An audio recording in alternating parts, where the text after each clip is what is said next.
Justice Yashwant Verma के कथित cash कांड में नया मोड़ आ गया है। दिल्ली हाईकोर्ट के जस्टिस यशवंत वर्मा के घर से मिले कैश की तस्वीरें अब सार्वजनिक हो गई हैं। दिल्ली हाईकोर्ट के चीफ जस्टिस डीके उपाध्याय ने इंटरनल इंक्वायरी के बाद सुप्रीम कोर्ट को 21 मार्च को रिपोर्ट सौंपी थी। 22 मार्च की देर रात सुप्रीम कोर्ट ने रिपोर्ट सार्वजनिक कर दी। इसके साथ ही जले नोटों को भी जारी किया गया है।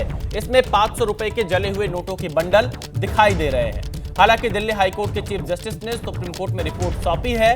रिपोर्ट में कुछ तस्वीरें और वीडियो भी हैं। तस्वीरें और वीडियो उस दिन की है जिस दिन जस्टिस वर्मा के घर आग लगने की घटना हुई थी। तस्वीरों में जले हुए नोट भी दिखाई दे रहे हैं। तो ये जस्टिस वर्मा के कथित कैश कांड में नया मोड़ आ गया है।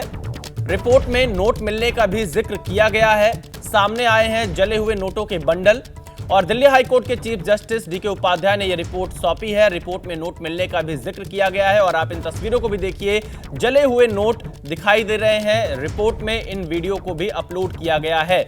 जस्टिस वर्मा का कॉल रिकॉर्ड भी निकाला गया।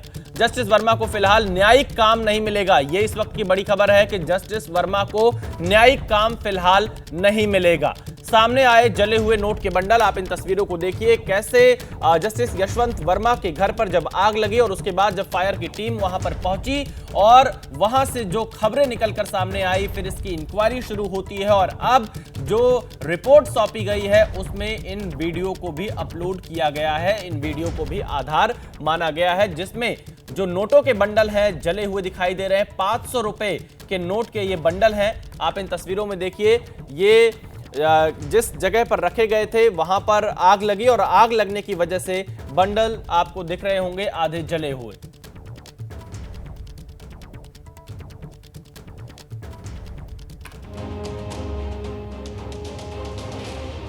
हमारे सहयोगी निपुण सहगल इस वक्त हमारे साथ लाइव जुड़ चुके हैं। निपुण, यशवंत वर्मा पर जिस तरह से जांच चल रही है उनको कोई न्यायिक काम नहीं मिलेगा, लेकिन इतना ज्यादा कैश का दावा किया जाना, जो रिपोर्ट सामने आ रही है उसे किस तरह से देखा जाए, ये कहीं ना कहीं सवाल भी खड़े करता है। जिस तरह से विश्वास न्यायपालिका के प्रति लोगों का होता है वो विश्वास कहीं ना कहीं डगमगाता दिखेगा ऐसी तस्वीरों से।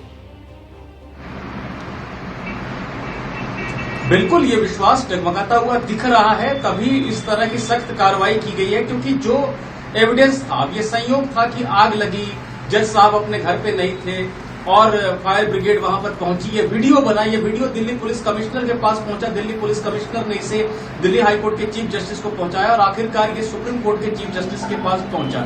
जाहिर सी बात है कि ये वीडियो रिकॉर्ड हो गया था, ये कैश था और कहीं से भी इस मामले को ऐसा नहीं कह सकते थे कि ये किसी की जानकारी में नहीं था। ऐसे में कार्रवाई होना एक जरूरी बात हो गई थी क्योंकि सुप्रीम कोर्ट ने कहा भी यही है कि लोगों का न्यायपालिका में भरोसा बना रहे, इसलिए यह कार्रवाई जरूरी है। क्योंकि जस्टिस वर्मा तो मना कर रहे हैं कि ये कैश मेरा नहीं है, मैं नहीं जानता, मेरे खिलाफ साजिश हुई है, लेकिन जो एविडेंस है, जो सामने दिख रहा है, उनके घर से ये करोड़ों की मात्रा में जो कैश बरामद हुआ है, इसे झुटलाया नहीं जा सकता। इसीलिए सुप्रीम कोर्ट के चीफ जस्टिस ने 3 जजों की एक कमेटी बना दी है जो किसी जज को उसके पद से हटाने की प्रक्रिया का पहला चरण होता है। ये बहुत ही गंभीर बात है।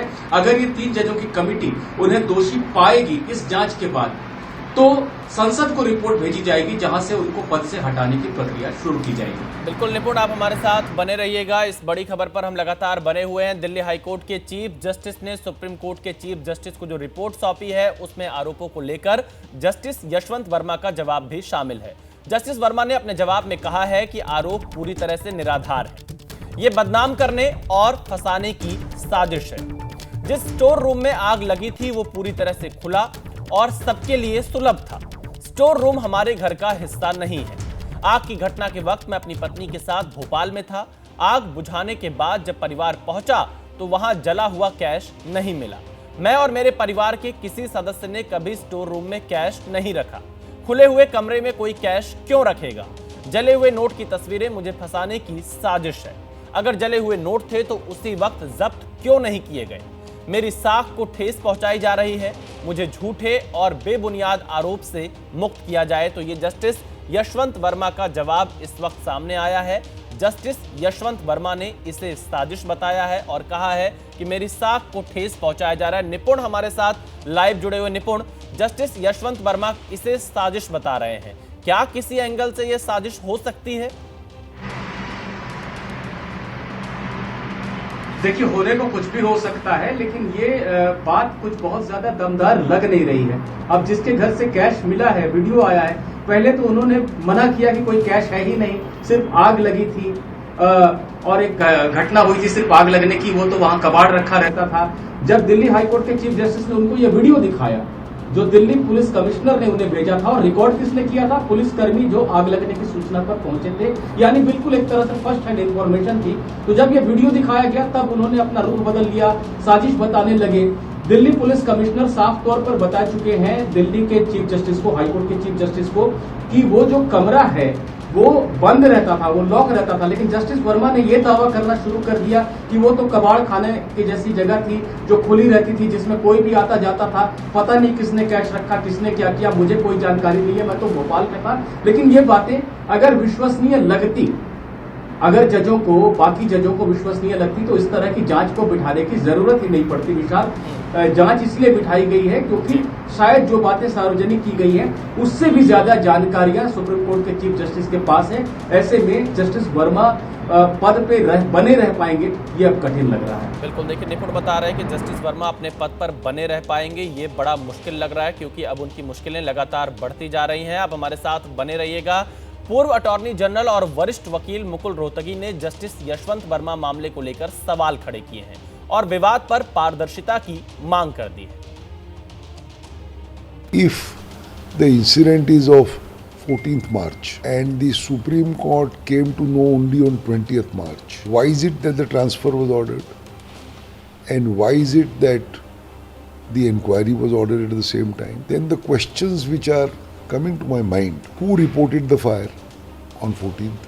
The chief has made a statement that they found no money. How many rooms did they check? Who called the police? Whether the money was found in the house or was it found in the servant quarters? Why is it that the Chief Justice came to know only on 20th and the incident has happened on the 14th? Why is it that the Chief was not informed? तो वहीं राज्यसभा सांसद उपेंद्र कुशवाहा ने जज के घर मिले cash पर अपनी प्रतिक्रिया दी है। उन्होंने दावा किया कि जांच में सारी तस्वीर साफ हो जाएगी। न्यायपालिका में जो लोग भी हैं उनके ऊपर तो इतनी बड़ी जवाबदेही है, इतना बड़ा सम्मान की जगह पर हैं कि शंका के घेरे में भी आवे, यह भी देश के लिए ठीक नहीं है। सच्चाई तो बाद में पता चलेगी क्या है, लेकिन शंका के घेरे में भी हाई कोर्ट और सुप्रीम कोर्ट के जज साहब आ जाएं, यह स्थिति भी ठीक नहीं कि सुप्रीम कोर्ट अविलंब इसकी जांच कराए और क्या सच्चाई है देश की जनता के समक्ष प्रस्तुत करे, और वास्तव में अगर थोड़ी भी सच्चाई है तो उस जज साहब को वहां से मुक्त करने का काम करे, बर्खास्त करने का काम।